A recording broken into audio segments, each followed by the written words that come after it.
He would block. He'd block as hard as anybody I've ever seen, or he'd catch the ball and run with it, receiving. He could do it all. I'll say this, the first Chicago Bear player I met when I was drafted was Walter Payton. I walk into the locker room and in that high-pitched voice of his, it was, "Hi, I'm Walter Payton, welcome to the Bears." There were running backs who were fast, running backs who were powerful. Walter Payton was both, and then some. NBA legends don't talk about Walter Payton. NFL legends do. And when they do, the conversation always arrives at the same place. That he was not just the greatest running back they ever saw. He was the greatest football player, period. I feel that I have something to bring to the table. I have a lot of new ideas, innovating ideas. I've played the game of football.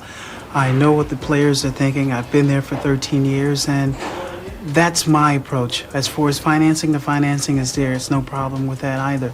But that's the reason that I'm doing it is because I feel that I can change some things and make football a lot better. When I equate things to Walter, there's never been a greater heart.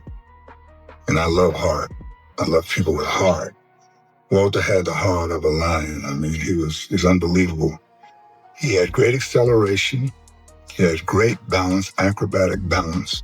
And he had great strength. And he used every bit of it. When did you know, I guess, that Walter Payton was the guy that you knew him to be on the field, Mike? You got one of those stories? It didn't take long. I was in a preseason game, and you got to understand, up until this time, I don't like running backs. I made my mind up, I don't even want to touch the ball. Anything that touches the ball, I don't like. And so Walter, we're in a preseason game, and Walter's running the ball. And I'm looking at him running the ball, and I'm like, wow, this guy is pretty amazing. I mean, he looked like a Clydesdale horse, legs clicking up in the air, those long cleats that he wore. And it was just amazing to watch him run. And so that was really, it didn't take long to realize. And people had told me about it. Man, Sweetness. Oh, you going to Chicago? Oh, man, Walter. I'm telling you, Sweetness. I'm like, what kind of name is that, Sweetness? But I get there, and I tell you, it didn't take long to see it at all. He was an amazing guy. Absolutely amazing. A professional in every sense of the word. 90% of all football is done with 10% of your body, 10% being from your shoulders up. And I think Walter really would epitomize that phrase, because his whole thing is on the field, his whole attitude is that he will be the best. He never wants to be embarrassed. He never really wants to do anything poorly or half-efforted. He's a tremendous person. He's the type of guy that you look at, if you got a problem, if something goes wrong, I know I could turn to him and he would help me out regardless of what it would take and the amount of money it would spend. He'd certainly be there in times of need, and he's certainly there when things are going very well. I just remember sitting back and thinking about all the things that he's done, all the great things, and to hear about him. People talk about them being rookies and him lighting firecrackers and things like that. I mean, that's what football is supposed to be about. It's supposed to, granted it's a job, but it's supposed to go out there and you're supposed to have fun doing it. And he was somebody that really enjoyed doing it. I'm telling you that he was the best overall because he ran, he blocked, he tackled, he did pass, he kicked, he did everything you asked him to do, and he'd do it. And I think that's the greatest compliment you can give the guy who gained the most yardage in the NFL in history.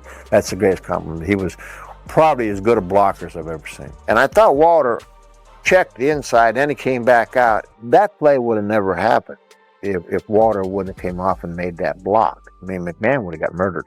Well, what Walter means to me is you're playing actually with a legend, and just the determination he has out in the field and the way his work habits during the tough days out of practice, that just really makes you appreciate what he has accomplished. And as a player, to try to duplicate his work habits, it can do nothing but help you in the long run. When we were watching films last year, Tampa Bay game, I never forget the move Walter put on Hugh Green. It was a sweep to left-hand side. And that's just total Walter, what he did there. He made a cut back inside and turned it around outside, just completely left Hugh Green, who's an outstanding linebacker, just dead on his feet and couldn't move, and Walter just walked it in it for a touchdown.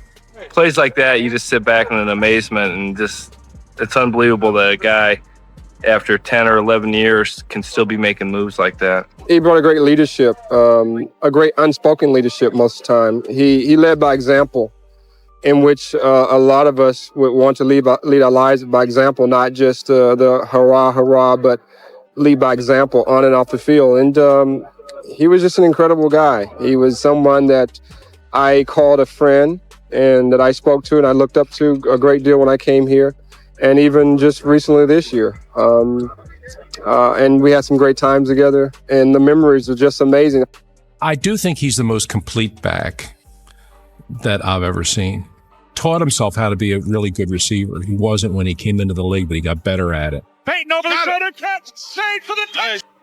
I was trying to think of words that mean Walter Payton to me, and the first one that comes to mind is excellence. I think the second one is class, and the third one is fun, because that was a big part of everyone's contact with Walter in one way or another. Almost 6 years ago, Ed and I moved from our big house to a little house, and we had to distribute many of our treasures. We had a lot of game balls and mementos, and even though our children had dibs on the ones from Walter, we said, no, we're taking those to the little house and we'll find a good place for them. And we do have those balls now. The love that was shared, the stories, the memories, I mean, things that we all hold on to. You know, the only thing I can think of is when I first got here, Walter was one of the first people to embrace me and kind of show me the ropes and kind of instill some things that I kind of applied to my life today. And that's exactly what happened inside there. It was a testimony of just not about football, it was just about life. I'm looking at your shirt. As a Chicago native, you like the nostalgia. Who's more revered in Chicago lore? Is it Payton or MJ? There is no comparison. Walter Payton. The Chicago Bears are more popular in Chicago on an 0-16 season than all the other teams combined. The Chicago runs on the Bears. It's like LA, the Lakers. Chicago, all Bears. And Walter Payton is revered way more than the greatest NBA player of all time, if that gives you an idea. It should be noted that a great many athletes are really poor business people. They really don't have the ability to understand deals, get into deals, and really make the decision as to what makes sense from them. And I got to tell you, Walter is really the exception to the rule. He's somebody who's got, first, I think, the business background to be able to judge a deal.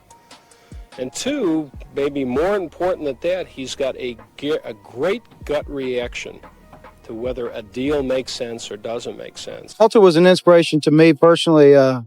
He took time out, even though I was a kicker. He always let me know his touchdowns weren't finished until I went out there and made the extra point. And he made it a point to let me know he cared about that one little play, and that meant a lot to me. And it's just kind of hard to believe that he's not here because he is such a big part of our life. We took him for granted, but few people come around and come through our lives with the impact Walter has made, and it's something that'll stay with me and my family the rest of our lives. Walter Payton carried the ball 3,838 times in his career. He fumbled 86 times. That is a fumble rate that tells you everything about how he ran. Not just hard, controlled, purposeful, complete. He retired as the NFL's all-time leading rusher. He did it behind an offensive line that was never the best in the league. Sweetness didn't need perfect conditions.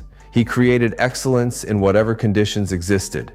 Subscribe for more NFL legends.